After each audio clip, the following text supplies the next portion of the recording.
بسم اللہ الرحمن الرحیم. السلام علیکم. ہم نے لاسٹ چیپٹر جو لاسٹ کلاس تھی اس میں ہم نے سورہ انفال کی آیت نمبر 1 سے 10 تک پڑھی تھی. اس کو تھوڑا سا ہم ریویو کر لیتے ہیں کہ اللہ تعالیٰ فرماتے ہیں کہ اے نبی اپنے مجاہدین کو بتا دیجئے کہ جو مال غنیمت ہے اس پہ اللہ اور اس کے رسول کا حق ہے، اور اللہ سے ڈرتے رہو اور اللہ کی احکامات پہ چلتے رہو.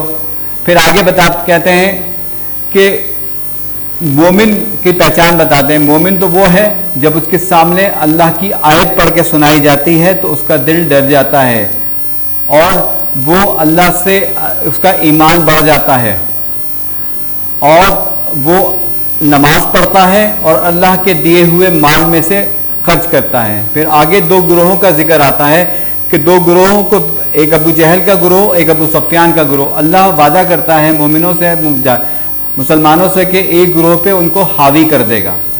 اب ہم یہ ہمارا لاسٹ چیپٹر کا تھوڑا سا اوور ویو تھا. اب ہم نیکسٹ جو کلاس ہے آج کی ہم اس کو سٹارٹ کرتے ہیں سورہ انفال آیت نمبر 11 سے 19 تک. بسم اللہ الرحمن الرحیم.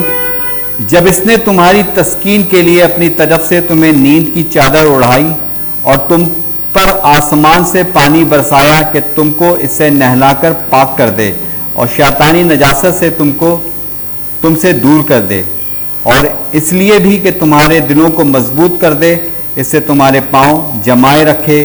جب تمہارا پروردگار فرشتوں کو ارشاد فرماتا تھا کہ میں تمہارے ساتھ ہوں تو مومنوں کو تسلی دو کہ ثابت قدم رہیں. یہاں اللہ تعالیٰ بتاتا ہے کہ ہم مسلمانوں کو کہ ہم نے تمہیں راحت عطا کی. نیند سے مراد یہاں پہ راحت عطا کی اور وہ پانی عطا کیا جس سے تمہارے جسموں کو پاک کیا جائے. یعنی اللہ کو پاکیزگی پسند ہے، وہ جسموں کو پاک کیا جائے. پھر کہتا ہے کہ ہم نے فرشتوں کو حکم دیا. کیا حکم دیا؟ کہ تمہارے دلوں کو مضبوط کرتے تاکہ تم دشمن کے سامنے اپنے قدم مضبوط جمائے رکھو. اپنے قدم دشمن کے سامنے مضبوط جمائے رکھو اور ثابت قدم رہو.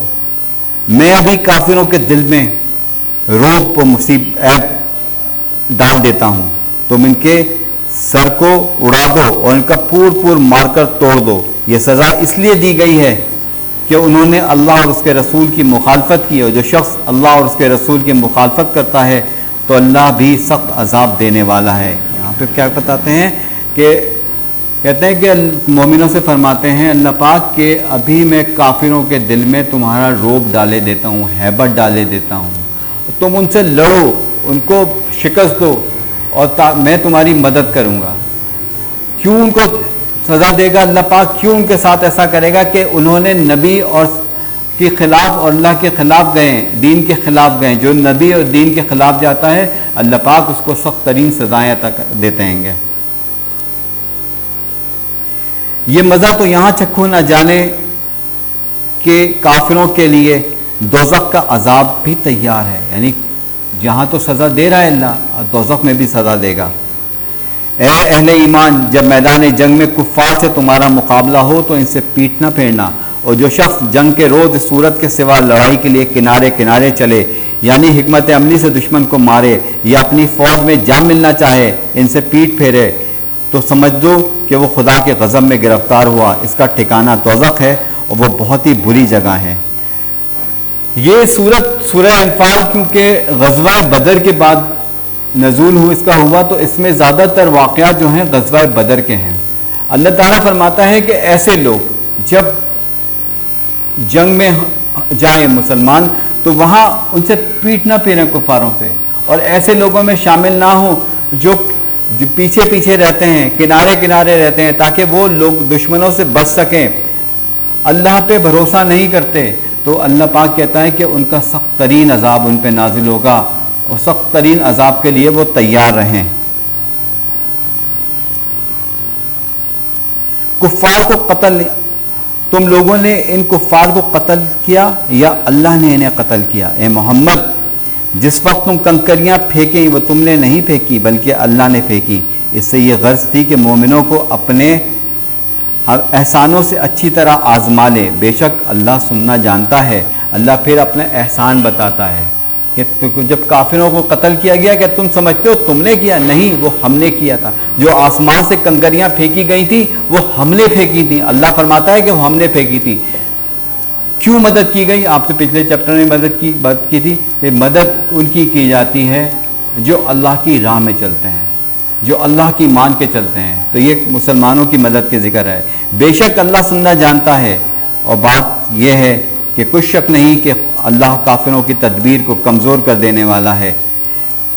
اگر تم محمد صلی اللہ علیہ وآلہ وسلم تم فتح چاہتے ہو تو تمہارے پاس فتح آ چکی.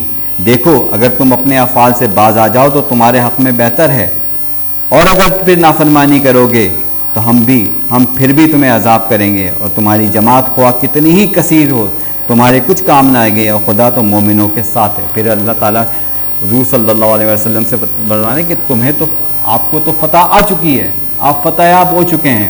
پھر کافروں کو کہہ رہے ہیں کہ اب بھی وقت ہے، اب بھی وقت ہے، تم اپنے اعمالوں سے توبہ کر لو. اگر توبہ نہیں کرو گے تو تمہارے لیے سخت عذاب تیار ہے.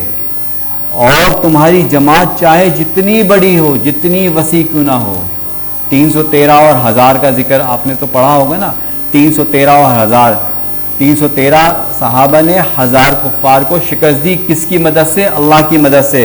وہ اللہ فرماتا ہے کہ تمہاری تعداد چاہے کتنی ہی کثیر کیوں نہ ہو، تمہاری تعداد چاہے کتنی ہی کثیر کیوں نہ ہو، میں مسلمانوں کو فتح دوں گا. اس باب میں جو ہم نے پڑھا، باب بے، اس میں ہم نے پڑھا کہ اللہ تعالیٰ نے بتایا کہ کس طرح سے ہم نے ان مسلمانوں کو راحت عطا کی، اور اور کس طرح سے اللہ تعالیٰ فرما رہا ہے کہ اپنے قدم ثابت رکھو. اگر ثابت قدم مسلمانوں کی ہم مدد کریں گے، اور جو کنارہ پکڑ لیں گے ہم ان کو سخت عذاب دیں گے. پھر کافروں کو کہہ رہا ہے کہ اب بھی وقت ہے کہ باز آ جاؤ اور توبہ کر لو. اگر توبہ نہیں کرو گے تو تمہارے لیے سخت عذاب ہے. تم مسلمانوں کو شکست نہیں دے سکتے. مسلمان سے مراد مسلم ایمان والا، ہر کلمہ وہ نہیں، وہ جو اللہ کی بات مانے. تم ان کو شکست نہیں دے سکتے چاہے تمہاری تعداد کتنی ہی وسیع کیوں نہ ہو. اس کے بعد ایکسرسائز ہے، اس میں سوال ہیں. اس سبق میں غزوہ بدر کے حوالے سے اللہ کے کن انعامات کا ذکر کیا گیا، آپ کو بتایا ہے کن انعامات کا ذکر کیا گیا. دوسرا سوال ہے کفار کے ساتھ مقابلے کی صورت میں سورہ انفال کی ان آیات میں کیا ہدایت دی گئی ہے، یہ بھی اس میں آپ نے پڑھا. کفار کو خطاب کرتے ہوئے ان آیات سے کیا تنبیہ کی گئی ہے، آخری آیات میں آپ نے یہ بھی سنا. اس سوال یہ ایکسرسائز انشاءاللہ تعالیٰ آپ کو ٹیکسٹ کے تھرو مل جائے گی، اور یہ ایکسرسائز آپ نے کر کے مجھے بھیج دی ہیں. اس پورے پیرا میں اگر کوئی چیز آپ کو سمجھ میں نہیں آئی تو آپ مجھ سے رابطہ کر سکتے ہیں تھرو واٹس ایپ، یا آپ پرسنلی آ سکتے ہیں. لیکن آنے کے لیے پروٹوکول پورا کرنا پڑے گا، آپ کو ماسک لگا کے آنا ہوگا. انشاءاللہ آپ سے نیکسٹ سیشن میں ملاقات ہوگی، اور امید کرتا ہوں کہ آپ کو یہ چیز سمجھ میں آ گئی. اللہ حافظ.